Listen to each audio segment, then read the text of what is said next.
tout ce qui est révélé dans la parole de Dieu a un sens pour nous. Dieu veut communiquer la vie ce matin. Alléluia, reçois la vie. Ce matin, ce que je voudrais partager avec vous, c'est en fait une réflexion. Alors, sachant que vous avez un pasteur qui est un excellent enseignant, je ne vais pas essayer de m'aligner à côté. Je vais tout simplement commencer une réflexion. Je vais la conduire pour ceux qui me connaissent, ce n'est pas généralement comme cela que je le fais, mais je vais la conduire au travers de la philosophie, waouh, la psychologie, aïe aïe, la psychanalyse, aïe aïe aïe aïe aïe aïe aïe aïe aïe aïe, pour en arriver, j'espère, si vous me donnez le temps, à la Bible. Donc ne soyez pas si étonnés qu'on fasse un long détour. Il y a une chose que je remarque. Plus je vieillis, plus j'ai l'impression que les générations aujourd'hui se posent une question fondamentale à laquelle elles ont du mal à répondre. Qui suis-je? Ce matin encore, je lisais sur Facebook, aïe aïe, oui, je sais, j'aurais dû prier. Je lisais sur Facebook ce matin encore un message mis sur un mur que tout le monde pouvait lire d'une personne qui disait « Mais qui suis-je? Qui suis-je pour vous? Même quand vous passez dans la rue, vous ne me regardez pas. Qui suis-je » Alors c'est un peu ce que je voudrais ce matin pouvoir avec vous prendre. Je suis, j'existe. Qui suis-je? C'est moi.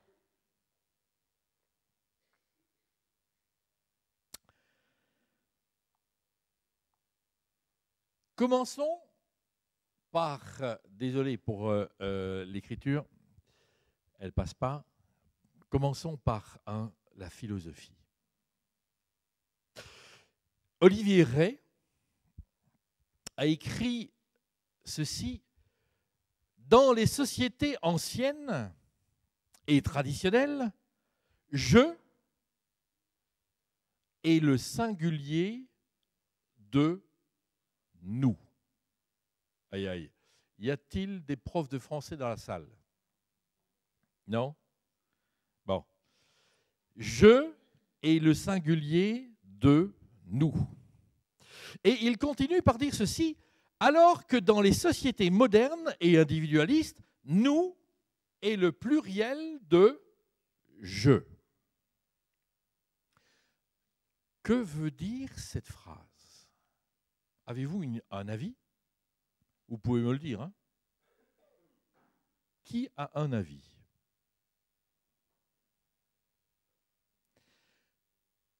Auparavant, je faisais partie d'une famille. Je faisais partie d'un clan. J'étais rattaché aux uns et aux autres et j'en profitais de cette relation. Nous venons de parler il y a quelque temps de la venue en Belgique des travailleurs italiens. Comment est-ce qu'ils faisaient pour subsister dans notre Belgique? Était-elle tellement, tellement accueillante qui se sentaient accueillis par tout le monde. Hein, souvenez-vous de cette indication, ni les chiens ni les Italiens. Comment faisaient-ils pour subsister dans notre pays? Le clan. Nous faisions partie, enfin moi je n'étais pas italien, quoique je parle beaucoup avec la main, nous faisions partie d'un clan, je faisais partie de ce clan et je pouvais subsister. Aujourd'hui, dans notre société, eh ben, en fait, nous sommes des jeux les uns à côté des autres. Nous formons une église et ô combien est-ce que je constate aujourd'hui, par le fait même que je visite des tas d'églises depuis les plus évangéliques jusqu'aux plus pentecôtistes et charismatiques, c'est exactement la même chose. La plupart du temps, les gens ne se connaissent pas les uns à côté des autres. Nous partageons le même banc et nous ne savons rien de ce que vit l'autre. D'où le grand problème. Lorsque l'Écriture nous dit que celui qui se réjouisse avec ceux qui sont dans la joie, mais que ceux qui sont dans les pleurs, eh ben, qu'en fait, ils reçoivent la consolation de ceux qui pleurent avec eux. Bien souvent, je vis pour moi, c'est mon problème, je vis dans mon monde, et en fait, je partage le culte le matin, le dimanche matin, parfois l'une ou l'autre réunion, mais en fait, c'est le strict minimum. Je suis content, j'ai vécu un bon culte, j'ai été béni, Est-ce que tu as été béni? Ça, ce n'est pas mon problème, c'est moi. Donc, dans notre société telle que nous la vivons aujourd'hui, nous sommes des jeux. Et je ne dirais pas que je suis différent de vous. Non, je suis exactement au même système. Cette génération, attention, j'espère que vous n'avez pas des... Mon nom est Thomas. Hein. Thomas, tomate, c'est comme ça qu'on disait généralement dans les cours de récréation quand j'étais petit. J'espère que vous n'avez pas de tomates avec vous, parce qu'on va arriver dans un domaine un peu problématique. Un peu problématique. Notre société individualiste du jeu, elle est caractérisée par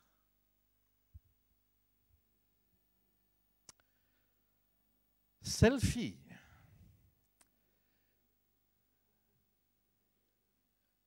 De mon smartphone, je me contemple. Je peux ainsi dire qui je suis. Et moi, et moi, et moi.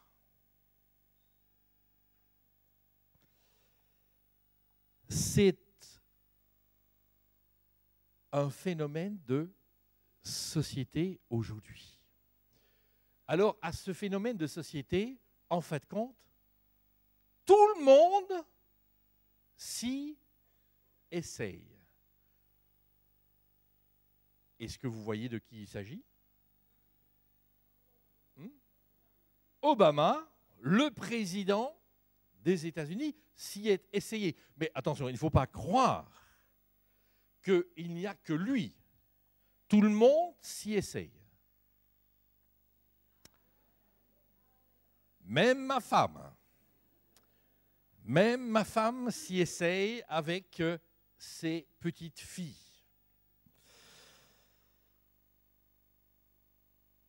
Si je vous montre cette photo, vous avez un jeune homme.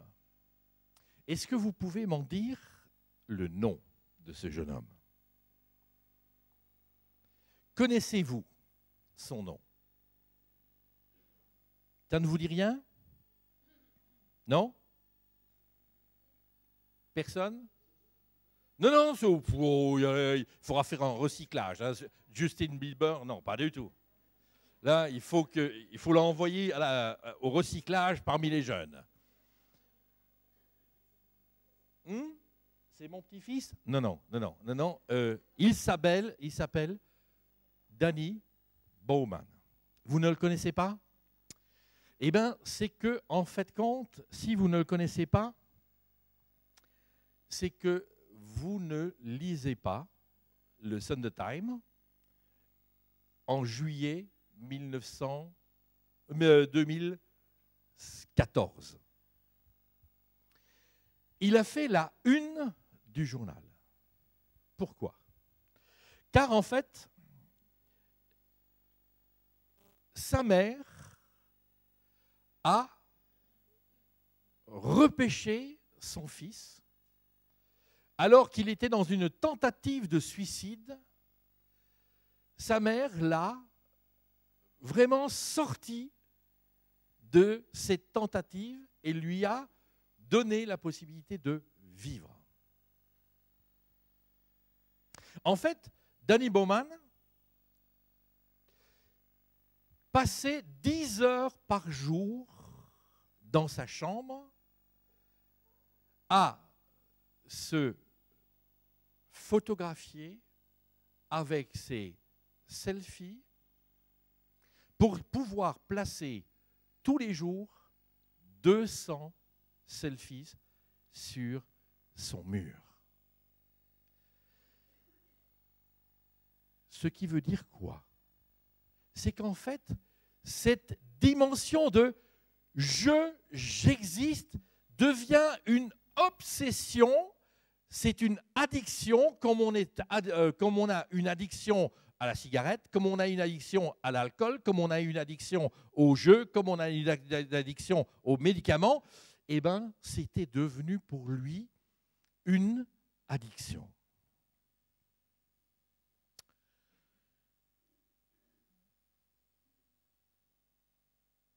Les manifestations de narcissisme en ligne sont une stratégie pour compenser la réalité et une très faible estime de soi.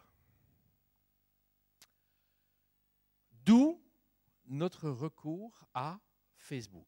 Je vous ai dit que je l'ai consulté ce matin. Je n'ai pas consulté les voyantes, mais j'ai consulté Facebook.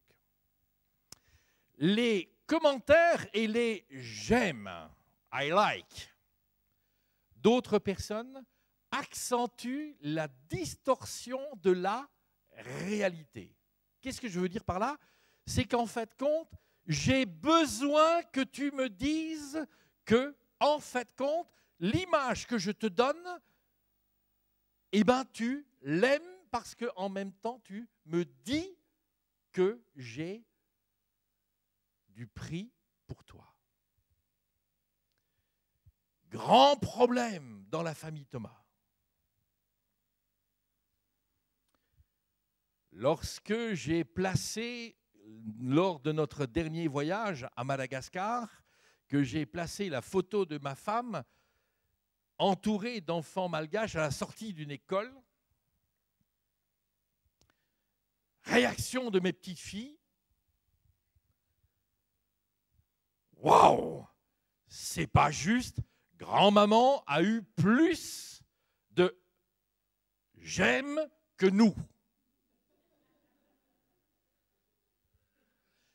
Voilà la distorsion qui apparaît, conciliant la désillusion narcissique en enfermant l'individu dans ce mode de vie et de rapport à l'autre. Je n'existe que parce que l'autre me dit que j'existe. Narcisse. Qui est Narcisse? Quelqu'un se souvient de qui est Narcisse? Vous l'avez rencontré dernièrement? Non? Alors, Narcisse, c'est la mythologie grecque. C'est cet homme qui, amoureux, n'ose pas déclarer sa flamme à cette femme dont il est amoureux. Et on arrive à quoi? Il en arrive à consulter son image pour savoir si, en fin de compte, il peut ou il ne peut pas aborder l'autre. Et chaque fois qu'il consulte son image dans l'eau, il touche de sa main la surface de l'eau. Et que se passe-t-il? Eh bien, l'eau, elle bouge. Et donc, en fin de compte, il est troublé. Il est tellement troublé sur l'image qu'il a de lui-même qu'il n'ose pas déclarer son amour à la personne qui est différente de lui. Une des choses que l'on constate aujourd'hui, c'est en fait, c'est pas que non seulement on parle de plus en plus de l'homosexualité, mais de plus en plus, en fait, compte, me semble-t-il quand même, il y a ce phénomène d'homosexualité ne fait que de croître.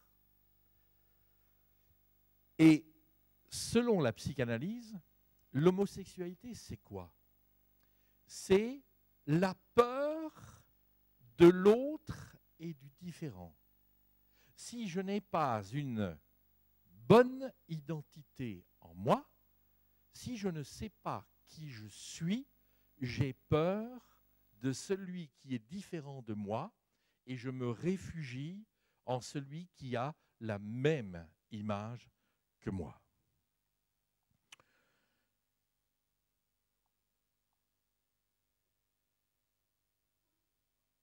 Une quête de l'identité. Qui suis-je? C'est la quête de tout un chacun, de vous comme de moi. Qui suis-je? Quelle est mon identité? Sans savoir comment avoir une bonne, sans savoir, virgule, comment avoir une bonne image de moi? Si je ne sais pas qui je suis, comment vais-je avoir une bonne image de moi? C'est ce que nous faisons lorsque, en fin de compte, nous cherchons à ce que l'autre dise « Eh bien, tu es magnifique, tu es extraordinaire, que tu es belle, que tu es beau, et machin, et bazar. » Donc, nous avons besoin d'une bonne estime de nous-mêmes, une bonne estime de moi.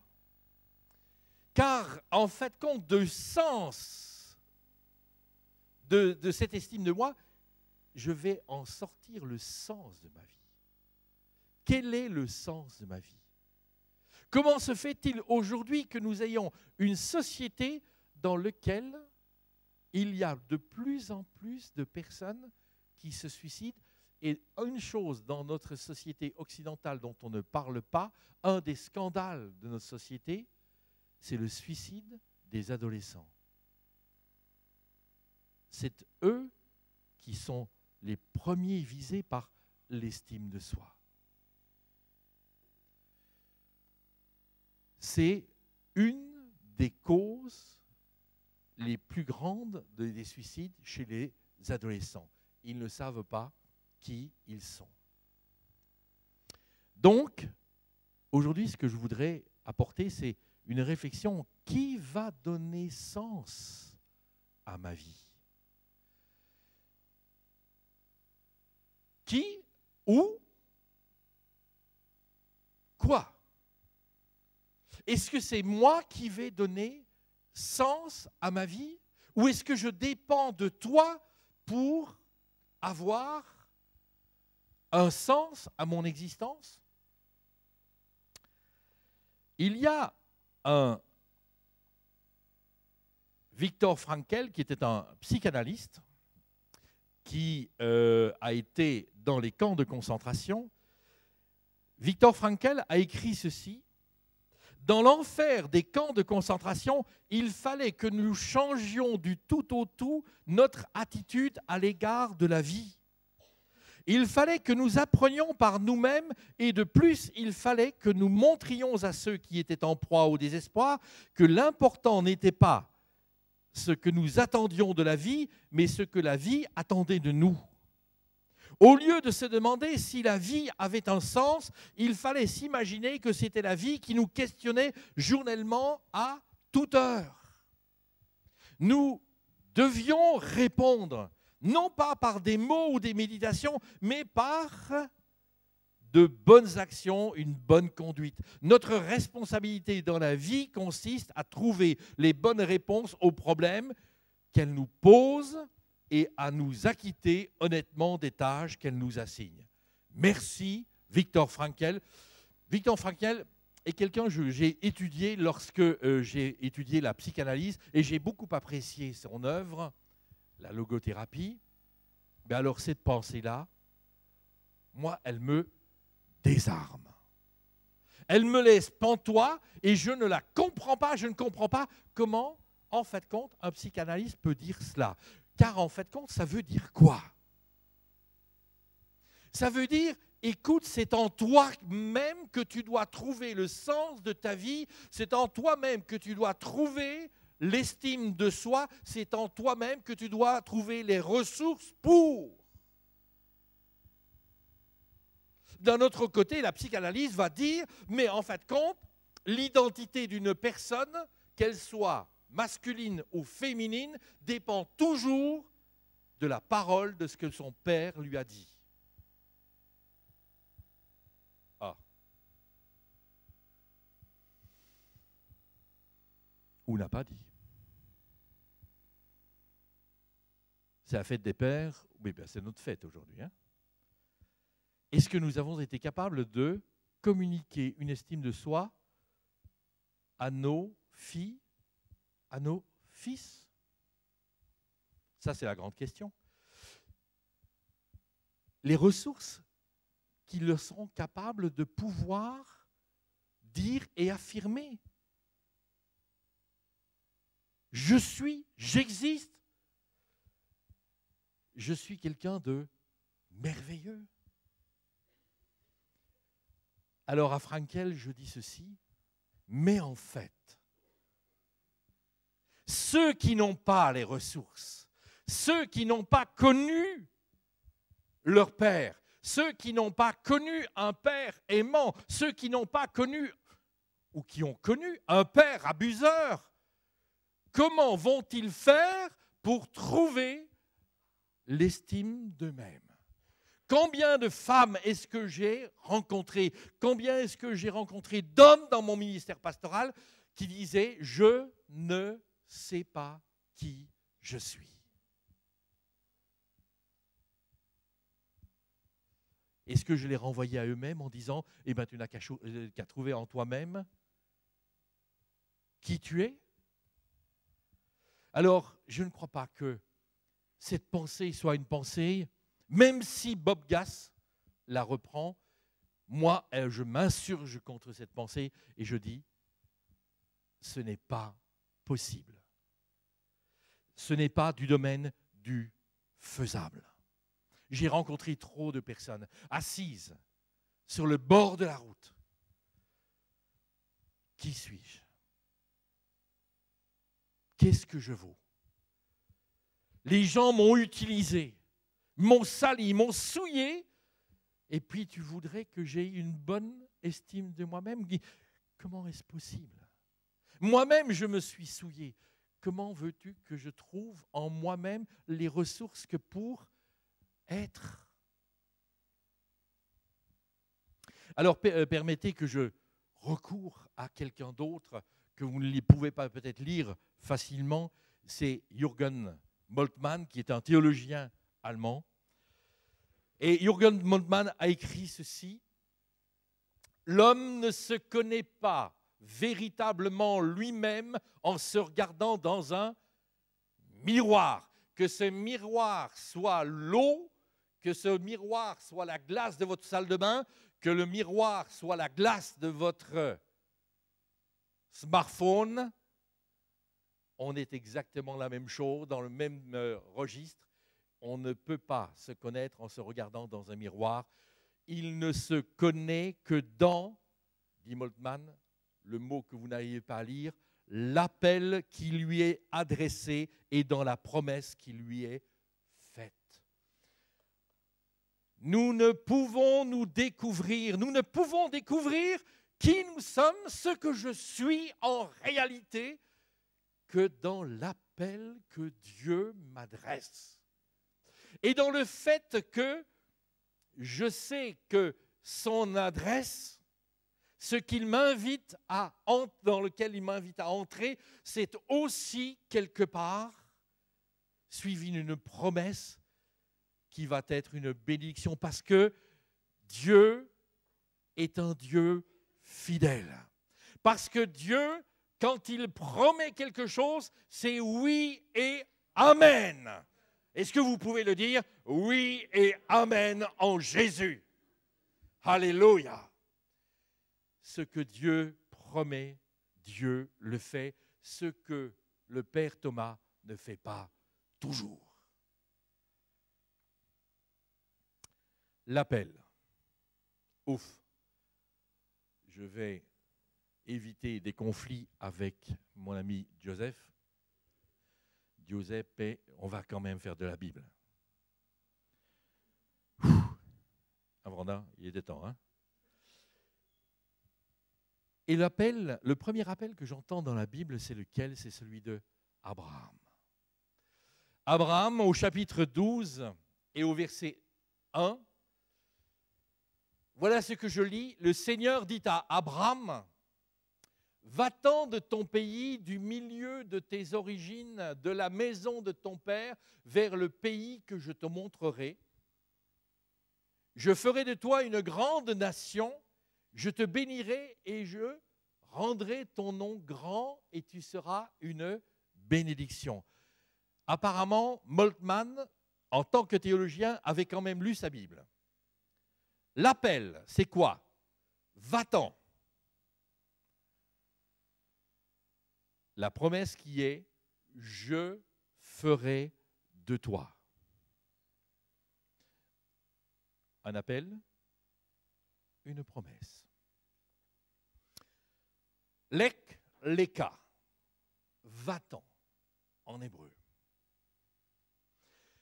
Un petit mot, un impératif que l'on retrouve par 3 fois dans l'Écriture, dans l'Ancien Testament, tel quel, 2 fois dans le livre de la Genèse, Genèse chapitre 12, verset 1, Genèse chapitre 22, et aussi dans le Cantique des Cantiques.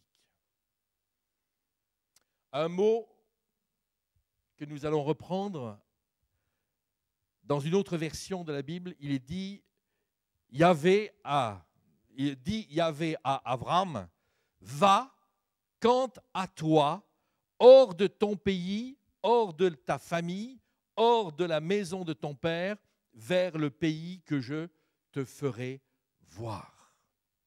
Arrêtons-nous, frères et sœurs, un moment. L'impératif de Dieu, dans l'appel qu'il dit, c'est « va ». Va quant à toi.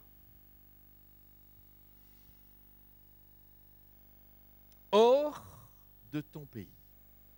J'ai parlé tout à l'heure des travailleurs immigrés, des travailleurs italiens qui sont venus en Belgique. Mon père était aussi un immigré, mais pas un Italien, qui est venu travailler en Belgique, qui est venu manger le pain des Belges. Ça, c'est très clair. Va hors de ton pays. Abraham n'est pas exactement dans la même situation que nos pères. Ceux qui ont quitté leur pays à cause du manque de travail, à cause de la pauvreté. Quel est le pays d'Abraham? Il habitait dans quel pays, Abraham? Il habitait en Chaldée, dans une ville qui s'appelle Ur. Grosso modo, nous situons, plus ou moins du point de vue de la date, Abraham aux environs des années 2000 avant Jésus-Christ. Donc, ce qui fait, désolé, hein, mais moi, il faut une tablette pour calculer. 2000 plus 2016, ça fait grosso modo 4016. 4000 ans avant l'aujourd'hui. Abraham vivait. Est-ce que vous pouvez me dire, il y a 4000 ans, nos Gaulois, nos ancêtres qui avaient les cheveux blonds et les yeux bleus, ils vivaient où? Il y a 4000 ans. Et dans les cavernes aussi. Alors, sachez une chose, c'est que le pays dans lequel Abraham habitait, c'était un pays où on avait inventé l'écriture. Au temps d'Abraham, il y avait déjà 1000 ans que l'on écrivait. Chez nous, en Europe, on dessinait sur les grottes. Ils connaissaient l'écriture. Ils étaient une civilisation avancée. Ils étaient en quelque sorte la Silicon Valley du monde. Et pourtant, Abraham reçoit cet ordre: sors du pays dans lequel tu es. Sors de ta culture, même si ta culture est une culture avancée. Sors de ta culture. Il me faut faire un fi de la culture dans laquelle je suis. Lorsque nous allons à Madagascar, nous sortons de la culture européenne. Il faut que je sorte de cette culture, car en fait compte, mes amis malgaches ne réagissent pas comme nous réagissons. Sors de ta famille. Aïe, aïe, aïe, aïe, aïe, on a parlé de famille tout à l'heure. J'ai écouté ce que tu as dit, Michel. L'intérêt d'avoir une famille. Sors de ta famille. Alors, il faut tout quitter. Il faut quitter père et mère, il faut tout laisser. Je vous signale que si vous relisez l'Écriture, vous verrez que Abraham va partir de son pays, non pas tout seul, mais avec sa famille, qu'il va commencer à abandonner à Haran, et puis qu'il continuera un petit peu jusqu'en Canaan, et puis là, il abandonnera encore son neveu, Lot. Ça sera un dépouillement qui se fait petit à petit. Mais qu'est-ce que cela veut dire? Le lieu dans lequel j'ai grandi, le lieu dans lequel je me suis affermi est un lieu qui est un lieu dans lequel j'ai aussi connu pas mal de blessures. Pas mal de blessures éducatives.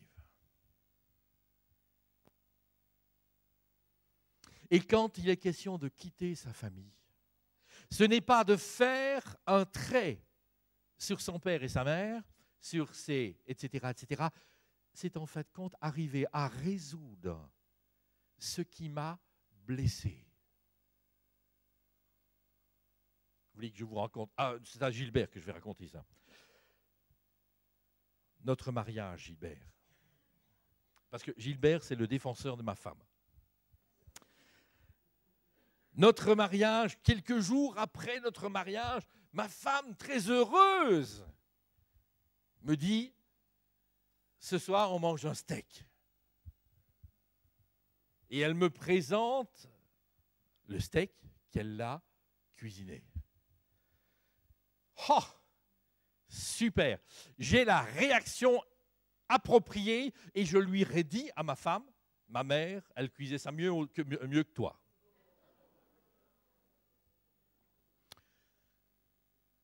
Est-ce que tu sais, Gilbert, ce que ma femme a fait? eh bien, elle n'a rien dit, elle n'a pas élevé la voix, elle s'est juste tournée, elle a mis son pied sur la pédale de la poubelle et le steak, il est passé à la poubelle.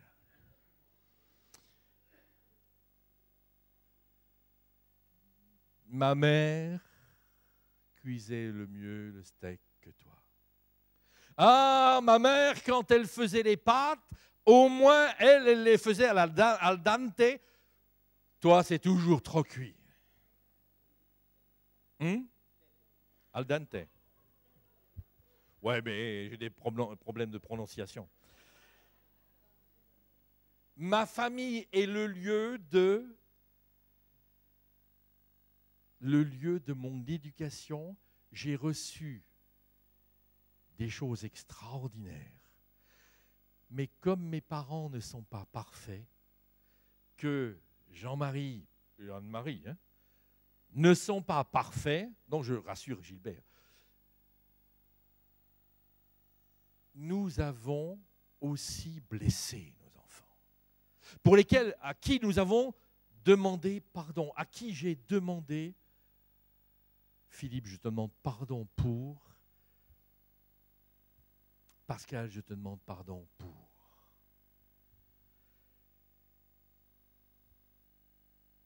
Nous devons être guéris de nos blessures émotionnelles. Hors de la maison de ton père, combien y en a-t-il qui sont toujours dans une relation et dans une relation problématique? Quand un de mes fils me dit « Papa, je voudrais te demander un conseil », je dis « Oui, mon fils, je t'écoute ».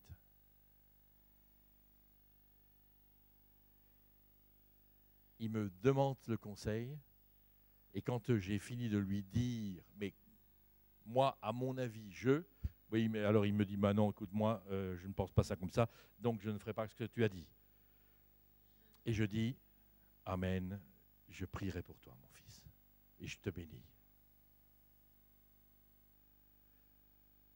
Il n'y a pas de dépendance, et je n'ai pas voulu que mes enfants soient dépendants de moi. Le jour où ils se sont mariés, je les ai libérés pour qu'ils ne soient plus dépendants de moi. Mais combien est-ce que nous avons encore de liens qui nous rendent dépendants et qui nous rendent esclaves? Dieu nous appelle à sortir de cet esclavage pour aller vers le pays, alors ce n'est pas seulement le pays d'Israël, mais c'est le pays de la promesse, c'est le pays là où coule le lait et le miel, c'est le pays en fait compte où il y a la réalisation de ce que je vais être. Voilà l'appel de Dieu. L'Ekleka, nous pouvons le traduire comme dans la Nouvelle Bible seconde, va quant à toi.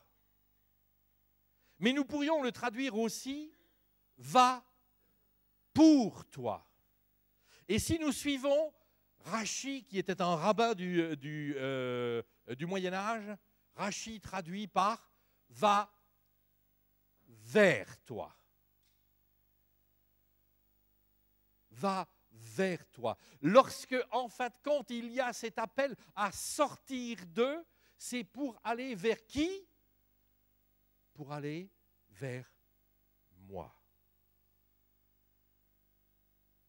Qui dit ce que je suis?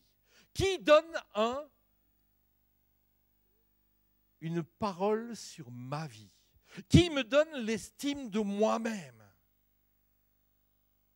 Dieu sera celui qui cheminera avec toi comme il a cheminé avec moi pour arriver à ce que je dois être. Oh, ce n'est pas un cheminement qui sera fait tout court. Moi, j'avais un projet dans ma vie. J'étais sorti d'un milieu j'allais dire d'exilé, non, mais je n'étais pas exilé.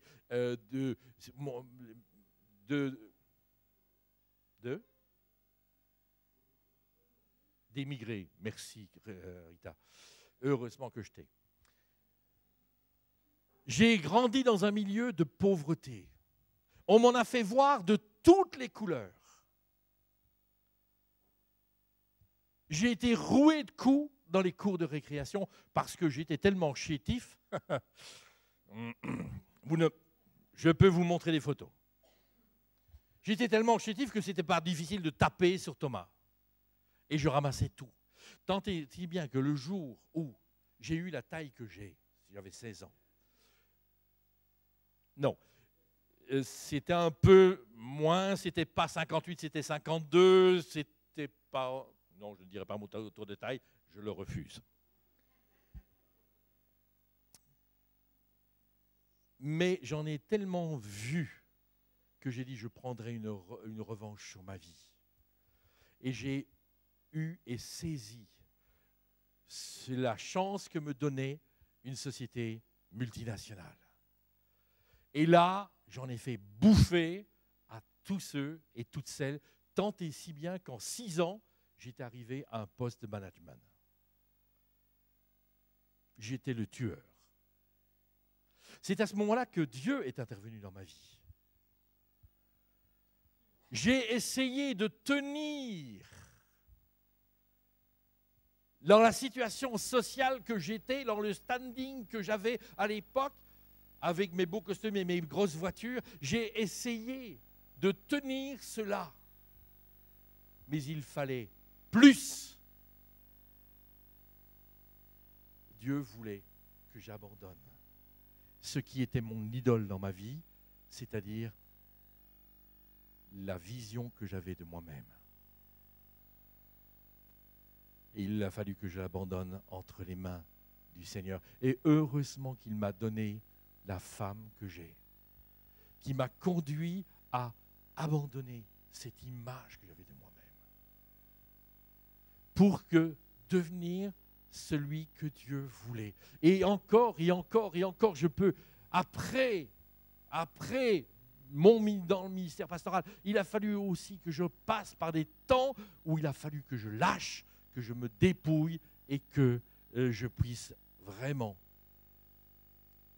enlever les images que j'ai de moi-même. Abraham devra faire la même chose. Vous savez, je vous ai dit tout à l'heure, l'Ekleka, ça se retrouve dans Genèse chapitre 12, verset 1, va-t'en de ton pays, mais ça se retrouve dans Genèse 22, va vers. Et c'est quoi le Genèse 22?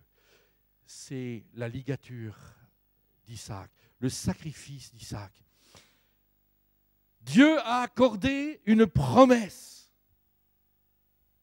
Dieu a promis quelque chose à Abraham. Il lui a promis une descendance. Il a reçu cette descendance. Genèse 22, mets ta descendance. Mets ta promesse sur l'autel. Mets ta promesse sur l'autel et sacrifie-la. Ce que moi je t'ai promis, ce à quoi tu t'accroches, mets-la sur l'autel et sacrifie-la. Or, c'est une promesse de Dieu. Abraham aurait pu dire, mais enfin Seigneur, c'est toi-même qui me l'as donné et c'est toi-même qui vas le reprendre. Abraham a été dans l'obéissance jusqu'au bout. Et même cette promesse, il l'a remise à Dieu parce que cette promesse était devenue une idole dans sa vie. Dieu veut que nous sortions de l'idolâtrie, comme Abraham est sorti de l'idolâtrie. Alors ce n'est pas seulement, Abraham était dans un pays où on consultait les voyances et les voyantes, etc. Ce n'est pas seulement ça l'idolâtrie, mais c'est aussi les images que nous avons en nous-mêmes et que nous avons portées en idolâtrie. Il faut sortir de cela.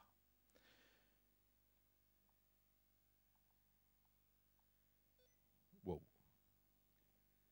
Il a dit n'en voulait plus. Sortir de ton pays, sortir de ta culture, sortir de ta famille, sortir de ta mentalité, sortir de la maison de ton père, sortir de ton éducation, ce qui t'habite, ce qui te constitue. Lâcher prise pour aller vers soi, pour aller vers son avenir, pour aller vers ce que Dieu dessine pour toi. Moi, j'étais clair. Quand Dieu est arrivé dans ma vie, qu'il a bouleversé ma vie, alléluia, j'étais sauvé. Mais Seigneur, ne touche pas à mon standing de vie. Jouer au pasteur, ok. Faire des études bibliques, ok. Recevoir des gens, ok. Être à la porte de sortie et moi qui n'étais pas pasteur, on me disait « Merci, monsieur le pasteur, pour votre message. » Waouh, ça me plaisait ça. Mais Dieu a voulu plus que je lâche ça. Et ça, moi, je n'étais pas prêt à le faire. Parce qu'avoir un salaire de pasteur, non. Pas question. Jusqu'au jour où ma femme m'a dit, ben, écoute, tu continues sur ta lancée, ok, bon alors on divorce. Et ça a été la dégelée. Et là, il a fallu que je me remette en question. Et je dis, mais tu sais combien ça va nous coûter? Et ma femme m'a dit, mince, je me souviens de notre conversation de ce matin. Je n'ai pas réfléchi, c'est maintenant que ça m'arrive. Ma femme m'a dit, si c'est le Seigneur qui t'appelle, c'est le Seigneur qui pourvoira. Désolé, mais je ne peux pas vous dire la conversation que j'avais avec ma femme ce matin en voiture. Mais elle m'a répété la même phrase. Devenir pour être. Je ferai de toi, verset 2, une grande nation et je te bénirai. Nous désirons la bénédiction. Amen. Mais la bénédiction, en fait, elle a une condition. Non pas que je sois le meilleur, non pas que je sois le plus puissant, non pas que simplement que je m'en remette à lui pour le chemin d'obéissance sur lequel il m'attend et qu'il m'ouvre le chemin. Voilà la promesse que Dieu fait pour moi. Alors, frères et sœurs, il est temps de se réveiller, de se mettre debout, d'accueillir la parole de Dieu et de pouvoir vivre de l'appel que Dieu m'adresse. Se lever, c'est exactement ce que Jésus a opéré le jour. Quel jour? De la résurrection. Le dimanche de Pâques, Jésus s'est levé d'entre les morts. Jésus, par la puissance du Saint-Esprit, a été ressuscité. Alléluia. Il s'est levé, il s'est mis debout. Et nous qui croyons à la mort de Jésus et à sa résurrection, il nous faudrait aussi entrer dans ce chemin où, quelque part, nous soyons debout. Se lever à la suite de Jésus, c'est se lever d'entre les morts. Combien y a-t-il de personnes qui disent « Je ne sais pas qui je suis, je n'ai pas d'estime de moi-même, je ne me connais pas, je. »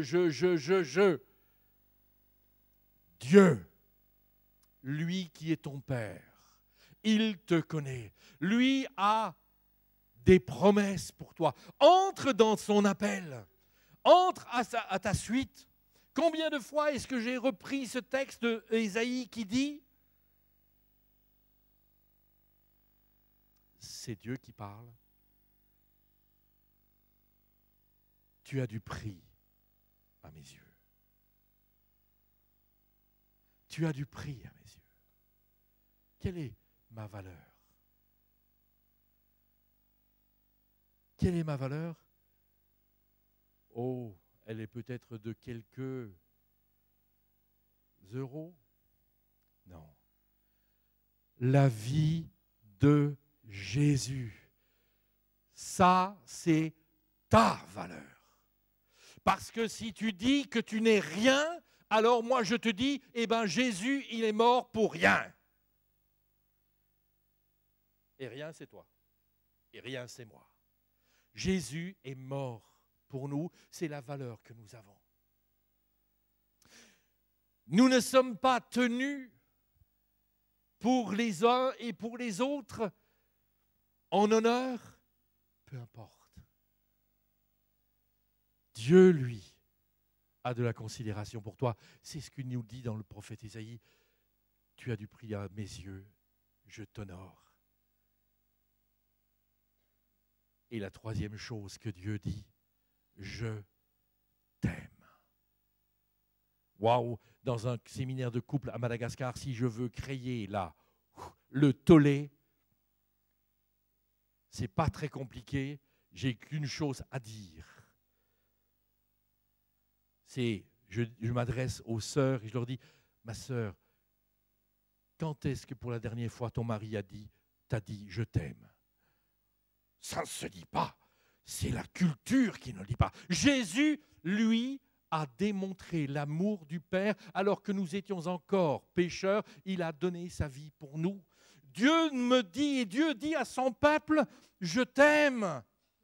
Il le dit dans le Deutéronome chapitre 6, il le dit dans Isaïe 43, il l'a prouvé à la croix, Dieu t'aime. Est-ce que ça ne te suffit pas? Qu'est-ce que tu veux de plus? Je ne ressens pas l'amour de Dieu, mais regarde à la croix. Tu n'as pas besoin de le ressentir. Jésus s'est donné à la croix par amour pour toi.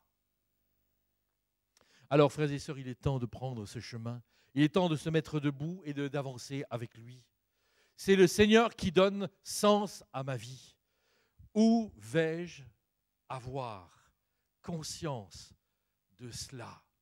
Non pas dans mon selfie, non pas sur mon mur Facebook, c'est en lisant ta parole que tu entendras les paroles de Dieu qui te disent qui tu es. C'est en se mettant à l'écoute du Saint-Esprit que Dieu marquera ta vie et changera ta vie. Aujourd'hui, ce que je constate, c'est que bien plus on passe de temps à lire Facebook qu'à lire sa Bible. Et puis les gens me disent, mais moi je ne sais pas si Dieu m'aime. Mais c'est inscrit depuis le début jusqu'à la fin. Crois à la parole de Dieu. Crois qu'elle est la vérité. Que le Saint-Esprit vraiment puisse nous saisir, nous ranimer, nous fortifier, qu'il puisse nous mettre debout. Et je vous invite à vous mettre debout. Nous allons terminer ce culte, si vous le voulez bien.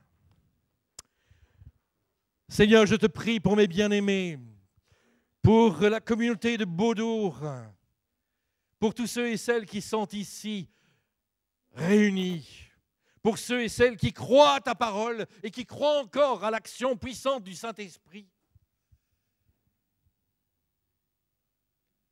Je te prie pour ceux et celles qui ont besoin de découvrir l'image du Père et du Père parfait. Seigneur, montre-leur dans leur vie combien tu es là, présent.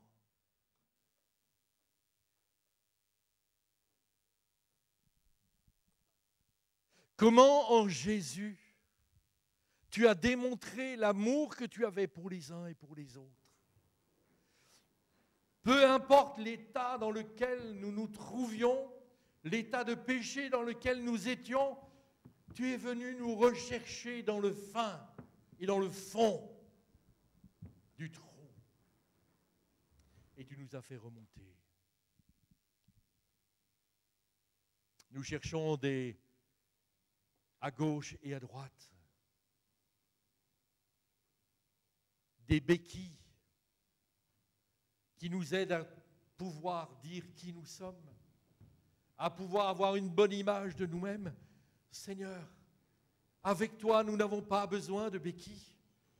Avec toi, nous avons simplement besoin de la force du Saint-Esprit, de la puissance du Saint-Esprit dans nos vies. Toi qui as redonné la vie alors que Jésus était parmi les morts. Seigneur, tu touches nos vies à salut, mais tu les touches aussi à guérison. Car notre âme, elle est blessée, Seigneur. Et nous avons besoin de guérison. Mon frère, ma sœur, si tu as besoin d'une guérison intérieure, dans ton être intérieur, tourne-toi vers Dieu maintenant. Tourne-toi vers le Père. Il était témoin de ce que tu as vécu. Il était témoin de ce que tu as entendu. Il a été témoin de ce que tu as subi. Père, envoie ton Esprit Saint et touche mes bien-aimés. Touche mes frères et mes sœurs, Seigneur. Restaure-les. Nous avons besoin d'une restauration. Nous avons besoin d'une image différente de nous-mêmes. Combien nous avons été culpabilisés, combien de fois est-ce que nous avons été humiliés, combien de fois est-ce que nous avons été écrasés. Seigneur, toi qui relèves, touche mes bien-aimés. Relève-les, Seigneur.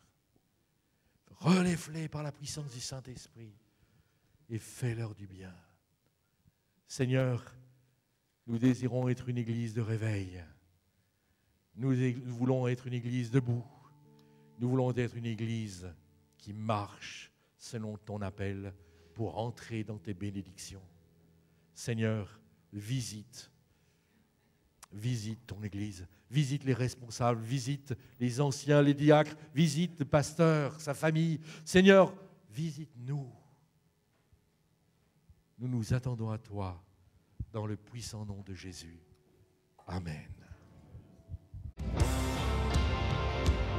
Tout ce qui est révélé dans la parole de Dieu a un sens pour nous. Dieu veut communiquer la vie ce matin. Alléluia, reçois la vie.